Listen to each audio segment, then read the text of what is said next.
My husband's ex messaged me, he's lying to you. I ignored her. I trusted him. Then one morning, I woke up to a chain of anonymous emails, photos of hotel check-ins, calendar invites, even a sonogram. My husband said, she's just obsessed. But when I called the OB clinic, they confirmed his name was on the paperwork. I waited until his birthday to act. When he walked into the party, everyone clapped. And then I gave him the gift bag, full of printouts, labeled by month. I'm going to tell this in the order it happened. No skipped parts. No sugarcoating. 2 years ago, I was married to a man named Rick. We lived in a suburb outside Columbus, Ohio. I was 34. He was 37. We'd been married almost 3 years. No kids. We were trying, or at least I thought we were. Rick worked construction management. I did freelance graphic design from home. We weren't rich, but we were stable. He made decent money, and we'd just redone the kitchen. It felt like we were building something solid. I should have known something was off when his ex messaged me. Her name was Tara. I'd heard about her early on. According to Rick, they dated for a while, but she got weird after they broke up. His words, not mine. He said she was one of those people who couldn't move on. She still lived in Dayton. He said she tried to call him a few times after we got engaged, but he'd blocked her. So when she messaged me, just one sentence, I brushed it off. He's lying to you. That's it. No context. Just those 5 words. I showed it to Rick right away. He didn't even blink.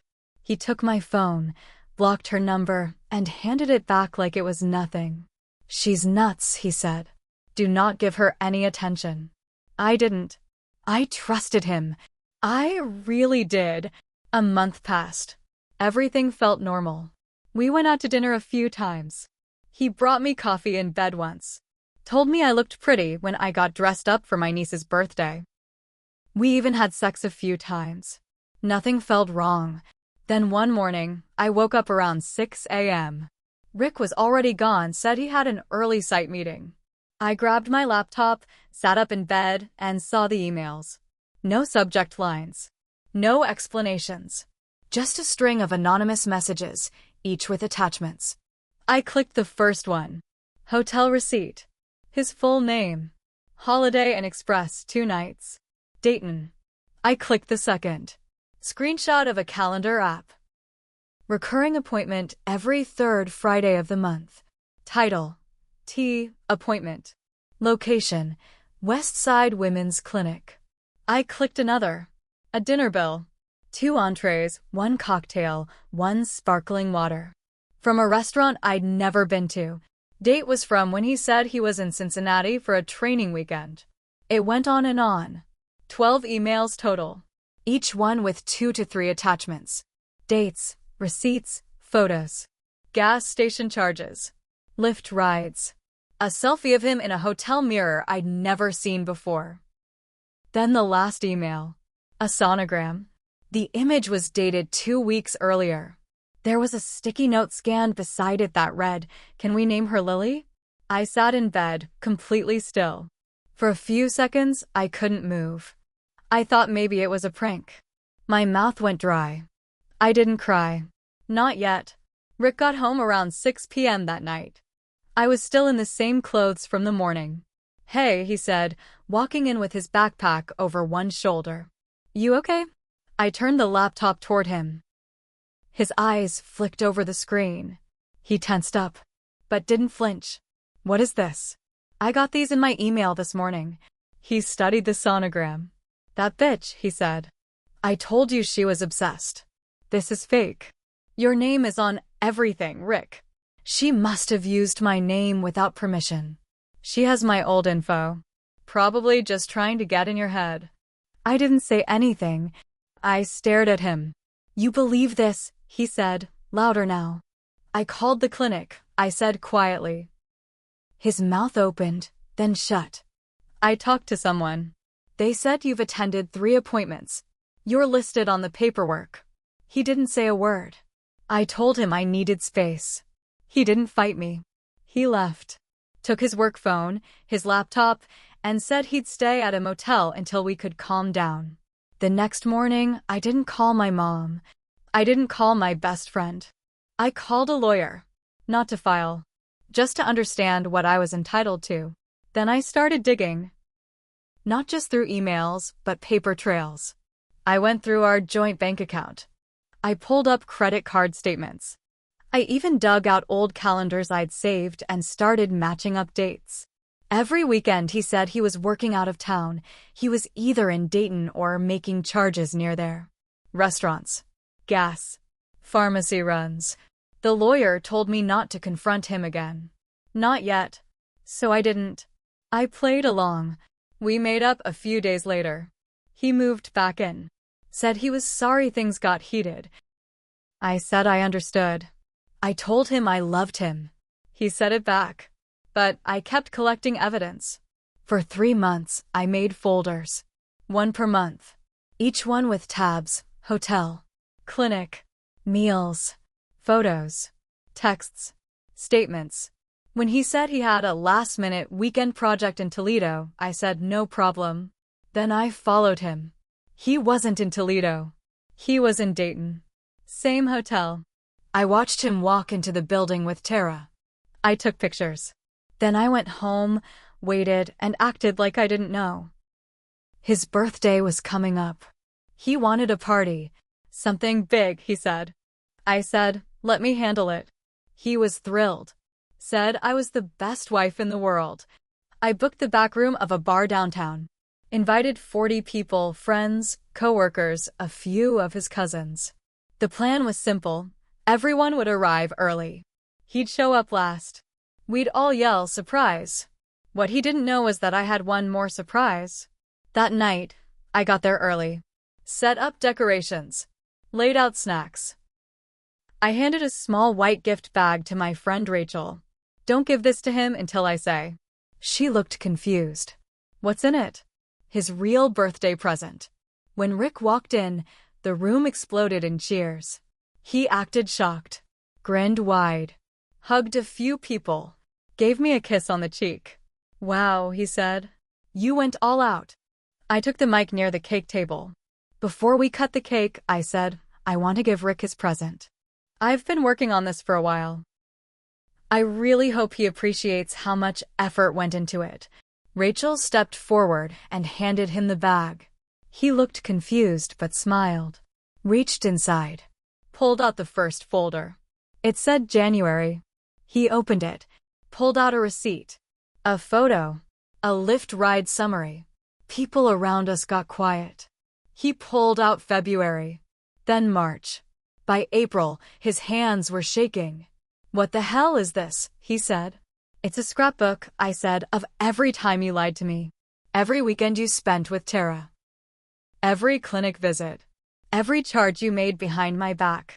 People started whispering. A few of his coworkers backed away. I turned toward the crowd. There's a baby. He never told me. Told me she was crazy. That she made it up. But I called the clinic. He's listed on the sonogram. Someone gasped. His cousin walked out. Rick just stood there, clutching the folders, staring at me like he didn't recognize who I was. I didn't cry. I didn't scream. I just left. I drove straight to my sister's house. Stayed there for 11 days. When I came back, he was gone. His clothes, his PlayStation, half the kitchen utensils, gone. He left a note on the counter that said, "You didn't have to destroy me like that." I laughed. The divorce is in progress. And I'm still not done. After the party, everything moved fast. I filed for divorce within a week. He didn't respond to the first set of papers. Then he sent a long, typed letter through his lawyer. In it, he said the party had caused irreparable damage to his reputation. He said I embarrassed him and that some of the information I shared was taken out of context. He called it character assassination. Said he was considering suing for emotional distress. I didn't flinch. I sent back my own letter, this one with copies of every receipt, every document, and photos I'd taken of him walking into the hotel with Tara. My lawyer included a short note. We're ready for court, if you are. He backed off. But here's where it got worse. A few days later, I got a message on Facebook from a woman named Dana. I didn't know her. Her profile picture was a family photo, 2 kids, a dog, and a man who looked familiar. Rick, except older. Turns out, Dana wasn't a stranger. She was his ex-wife. Yeah, ex-wife. Not ex-girlfriend. Not some college fling. I had no idea he'd been married before. He told me he had one serious relationship before me, and that was Tara. Dana had been married to Rick 6 years earlier. They were together almost 4 years. No kids. She left him after finding out he'd been cheating with someone from work. She told me he'd erased her from every corner of his life. Moved to another city. Changed jobs. Never mentioned her again. When she saw the photos from the birthday party, someone had posted a video on Instagram. She reached out. She didn't want anything, just said she thought I deserved to know the whole truth. She also told me one last thing. Tara wasn't just some ex. She was the woman he cheated with during his first marriage. Yeah, so not only had he lied about who Tara was, he had lied about their whole history. She wasn't just some crazy ex. She was a long-time affair partner, one he circled back to after every serious relationship. That's why she sent me that first message. She knew what he was capable of. She probably saw herself in me. I didn't reply to Dana right away. I couldn't. I felt sick. Every time I thought I'd reached the bottom of this pit, someone opened a trap door under me. When I finally messaged her back, she said something that hit me hard. He's not addicted to women. He's addicted to lying. Around the same time, I got a call from my lawyer. Someone had reported me to Child Protective Services. I don't have kids, but Rick had filed a claim saying I was mentally unstable and potentially dangerous to children. Citing erratic behavior from the party and hostile communication. It was ridiculous. It didn't stick, but it shook me. This man wasn't just trying to save face anymore. He was trying to destroy mine. He knew I volunteered twice a month at a youth art center. That report could have gotten me banned from the program if the board had taken it seriously. He was trying to poison my name. I told my lawyer everything. We started compiling our own file. Every call, every false report, every anonymous threat I got after the party. Yep, someone started emailing me again, from a different address, calling me names, threatening to leak nude photos that didn't exist. But the biggest twist came when Tara called me. She was 8 months pregnant. She asked if we could meet. In public. Just talk. I said yes. We met at a small cafe near OSU. She was tired, swollen, and nervous. She ordered peppermint tea and didn't even drink it. I didn't know he was married again, she said. He told me you were just roommates. That you were bitter after a breakup and refusing to move out. I stared at her. I couldn't even feel angry anymore. Just tired. He told me the baby was a mistake. That he wasn't ready, but he'd do the right thing. He was there at first. Drove me to my appointments. Said he wanted to name her Lily because that was his grandmother's name. I remembered the sticky note on the sonogram.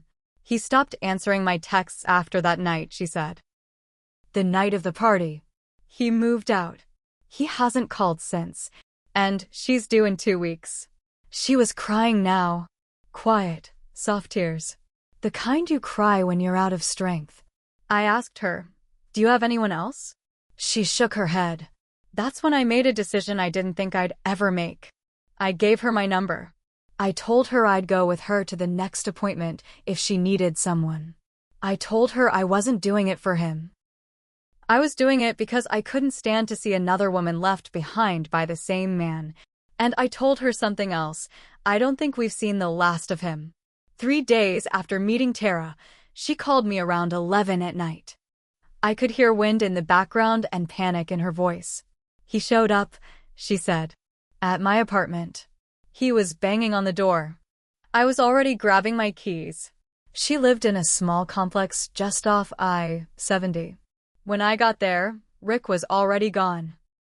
But she showed me the Ring camera footage. He looked drunk, slurring, pacing back and forth, calling her a liar. He yelled at her through the door, saying the baby wasn't his, that she tricked him, that she'd ruined his life. Then he kicked the door hard enough to crack it and left. I helped her file a police report. She didn't want to at first. Said she was scared it would just make things worse. But I told her he wasn't going to stop unless someone forced him to. That week, I also found out he'd called my mom. He'd told her I was having emotional problems, that I was drinking a lot, that I'd made up the affair because I was struggling with our infertility. My mom believed him at first. She called me crying, said she was scared for me. When I told her everything, showed her the folders, the hotel receipts, the screenshots, she broke down, apologized, said she didn't know what to believe anymore. He was trying to isolate me from everyone, one person at a time. But he wasn't smart enough to realize that the more he tried to lie, the more evidence he left behind. I had a burner email I used just for the legal stuff now. One day, I got a message from a new address. It looked random at first, but when I opened it, there was a voice recording attached. It was him. He was yelling at someone, sounded like a woman. Maybe his mom or sister. I don't know. The audio was shaky, but I could hear parts of it clearly. They set me up. That whole party was a trap. She made me look like a criminal. That baby probably isn't even mine. You think I'm just gonna let them take me down? That last line hit me hard. Not because it was threatening, but because it sounded like he genuinely believed he was the victim. That was when it all clicked for me. Rick wasn't just a liar. He was a narcissist. The kind who spins his own version of the world and believes it. The kind who turns every fire into someone else's fault. I sent the recording to my lawyer. She said it wasn't enough to prove harassment or make a criminal case, but it could help in the divorce proceedings, especially since he'd violated the restraining order Tara got after the apartment incident. Then Tara went into labor. She called me from the hospital. Alone. Scared. I drove there. Sat with her for 10 hours. I held her hand during contractions. I stayed quiet unless she needed something. When the baby came, she was beautiful. Tiny. Pink. Quiet little cry. She named her Lily. After everything, Tara asked if I wanted to hold her. I did. And as I looked down at that baby's face, I realized I didn't feel anger. Not in that moment. Not toward the baby. Not even toward Tara. I felt protective. And something else too. I felt like Rick had tried to tear us both down and failed. But it wasn't over. That night, Tara's sister came to the hospital and stayed with her. I went home. Pulled into my driveway around midnight. The porch light was on. I noticed the mailbox door hanging open. Inside was a plain white envelope. No name. No address. Just a single sheet of paper. It said, "If you keep pushing, I'll push back harder. You want to play games? You'll lose everything." It was typed. No fingerprints. He was escalating. I read that note over and over again. "If you keep pushing, I'll push back harder." He didn't sign it. He didn't need to. I knew it was Rick. It didn't scare me. Not like it was supposed to. It just made me tired. Done. I took it inside. Laid it flat on my kitchen table. Then I took photos of it and emailed them to my lawyer, Tara, and the detective handling her report. I also called the police and filed my own report. It didn't matter that it wasn't handwritten. The fact that he'd come to my house, broken into my mailbox, and left a threatening message, it was enough to file for a protective order. That night, I sat in my dark kitchen and made a decision. I was going to finish this. For good. For months, I'd held back. I let him lie. I let him spin stories. I told myself I wanted to take the high road. But the truth is, I was still afraid of what people would think if I didn't. No more. I knew where all the skeletons were now. I had folders full of them. So I did what he feared most. I made it public. I started with his work. I sent everything, every file, photo, and date, anonymously to the HR department of his construction firm. I didn't include my name. I just wrote, "This is the man you're sending into people's homes. This is what he does behind closed doors." I knew it would cause problems. That industry is built on trust. Reputations are everything. Then I sent another packet to his church. He wasn't religious, not really, but his mom was. She dragged him to events and fundraisers every month. Told everyone her son was a godly man, that he was rebuilding after heartbreak. I sent the photos from the birthday party, the sonogram, a copy of the restraining order. But that wasn't the end of it. Tara's sister helped me set up an account on a local mom's forum she used. We posted a full write-up there. No slander. Just facts. Dates. Quotes. Screenshots. We didn't use his full name, just enough for the people who knew to connect the dots. I didn't feel proud of it. Not at first. But then the calls started. Not to me. To him. His boss. His pastor. His mom. They all wanted answers. And Rick didn't have any. A week later, he showed up at Tara's again. This time, the cops were already watching. She told them he might come back. They picked him up before he made it to the door. Violation of the protective order. Attempted intimidation. Harassment. He spent the weekend in county lockup. That was the last time he showed up anywhere near either of us. The divorce finalized 2 months later. I got the house. He fought it, but I had the evidence. The judge saw the pattern. The lies. The threats. The manipulation. He ruled in my favor on everything, and I didn't stop there. I went to therapy twice a week. I started freelancing full-time, rebuilding my name, my brand, my life. I didn't become some warrior woman overnight. I broke down plenty of times. I screamed into pillows. I had nights where I thought, was any of it ever real? But I also had moments where I held Lily, and she smiled. Or Tara would call me and say, "I don't think I could have done this without you." And I realized something. We'd both let him lie to us. We'd both ignored signs. We made mistakes. But we also survived him. 1 year after the party, I hosted another one, this time for Lily's first birthday. Small. Quiet. Just Tara, her sister, me, and a couple of friends. When we lit the candle on the cake, Tara looked over at me and said, "You gave me the best gift." The truth. I don't believe in happy endings. Not neat ones. But I do believe in consequences. And Rick? He got his. Lost his job. Lost his family. Lost his baby girl. He lives 2 towns over now. Works under a different name for a smaller company. Word gets around though. People know. They always do. And me? I don't check over my shoulder anymore. But I still have the folders. Labeled. Dated. Neatly stacked in a locked drawer. Just in case.